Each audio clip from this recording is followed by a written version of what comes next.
आज से संसद के बजट सत्र का आगाज। राष्ट्रपति द्रौपदी मुर्मू के संबोधन के साथ होगी शुरुआत। 10:15 बजे प्रधानमंत्री मोदी करेंगे सदन को संबोधित। कल मोदी सरकार के दूसरे कार्यकाल का अंतरिम बजट पेश होगा। वित्त मंत्री निर्मला सीतारमण पेश करेंगी बजट। जम्मू कश्मीर के लिए भी बजट होगा पेश। बजट सत्र से पहले आईएमएफ ने जारी की विकास दर की रिपोर्ट। भारत में विकास दर इस साल 6.5% रहने का अनुमान है। चीन और अमेरिका में 3% से भी कम रहेगी विकास दर। आज सीएम हेमंत सोरेन से पूछताछ करेगी ईडी की टीम। पूछताछ को लेकर सीएम सचिवालय ने ईडी को ईमेल भेजा है। जमीन घोटाले से जुड़े मनी लॉन्ड्रिंग मामले में सीएम आवास पर होनी है पूछताछ। ज्ञानवापी तहखाने में पूजा पर आज आएगा फैसला। कोर्ट ने फैसला सुरक्षित रखा। हिंदू पक्ष ने तहखाने में पूजा पाठ की मांगी थी इजाजत।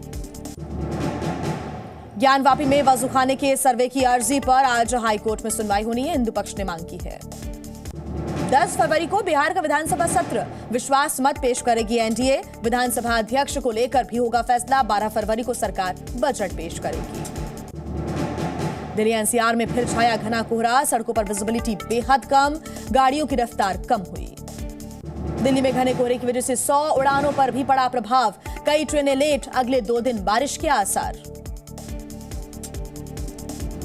और आइए आगे बढ़ते हुए आपको दिखा देते हैं देश की टॉप 9 खबरें।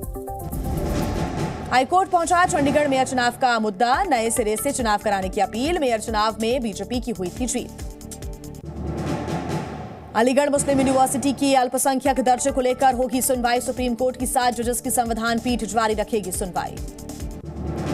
कल अयोध्या में नहीं होगी योगी कैबिनेट की बैठक। राम मंदिर में भारी भीड़ के चलते लिया गया फैसला। भीड़ कम होने के बाद अयोध्या में बैठक होगी। नौकरी के बदले जमीन केस में तेजस्वी यादव से पूछताछ हुई। ईडी के अधिकारियों ने करीब 8.5 घंटे तक पूछे सवाल जवाब। सूत्रों के हवाले से खबर। ईडी के अधिकारियों ने तेजस्वी यादव से पूछे करीब 50 से 60 सवाल। छत्तीसगढ़ में बड़ा नक्सली हमला। गोलीबारी में सीआरपीएफ के 3 जवान शहीद, 14 जवान घायल हो गए। बीजापुर सुकमा बॉर्डर पर यह हमला हुआ।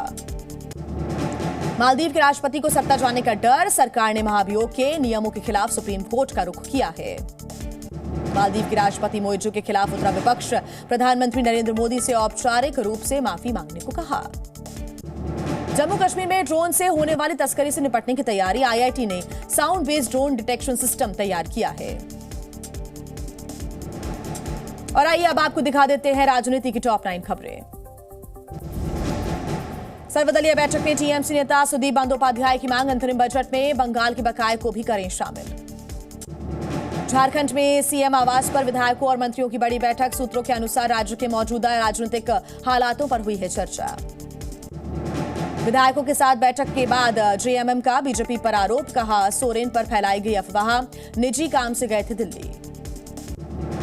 जेएमएम पर बीजेपी सांसद निशिकांत दुबे का बड़ा दावा। बोले बैठक में जेएमएम के 35 विधायक ही पहुंचे। कल्पना सोरेन के नाम पर नहीं बनी सहमति। मेयर चुनाव में बीजेपी की जीत पर मचा घमासान। राहुल गांधी ने बीजेपी पर निशाना साधा। बीजेपी ने लोकतंत्र की हत्या कर दी, राहुल गांधी ने कहा। महाराष्ट्र में महाविकास अघाड़ी की हुई अहम बैठक। सीट बंटवारे पर हुई चर्चा। सांसद संजय राउत बोले हमारे बीच कोई मतभेद नहीं। लालू तेजस्वी से ईडी की पूछताछ पर केंद्रीय मंत्री नित्यानंद राय का बयान। बोले गरीबों को लूटने वालों पर होती है ईडी की कार्रवाई। आरजेडी नेता मनोज झा ने ईडी को बताया बीजेपी। कहा यह पूछताछ नहीं बल्कि प्रताड़ना हो रही है। एनडीए में शामिल होने पर राहुल का नीतीश पर निशाना। कहा नीतीश पर जातीय जनगणना का था दबाव, लेकिन बीजेपी के दबाव में बिखर गए नीतीश। और आइए अब आपको दिखा देते हैं राज्य से जुड़ी टॉप 9 खबरें। जम्मू कश्मीर के रामबन में हुई जमकर बर्फबारी। पहाड़ों पर बिछी बर्फ की सफेद चादर। हिमाचल के कुल्लू में मौसम ने बदली करवट। अटल टनल पर हुई बर्फबारी। चारों तरफ दिख रही है बर्फ ही बर्फ। जम्मू कश्मीर के पुंछ में भी बर्फबारी से खुशनुमा हो गया है मौसम। पर्यटकों के खिले चेहरे। कुशीनगर में अस्पताल कर्मियों ने इलाज कराने गए नर्सेस से मारपीट की। पिटाई का वीडियो हो रहा है सोशल मीडिया पर वायरल। लोगों में जमकर आक्रोश।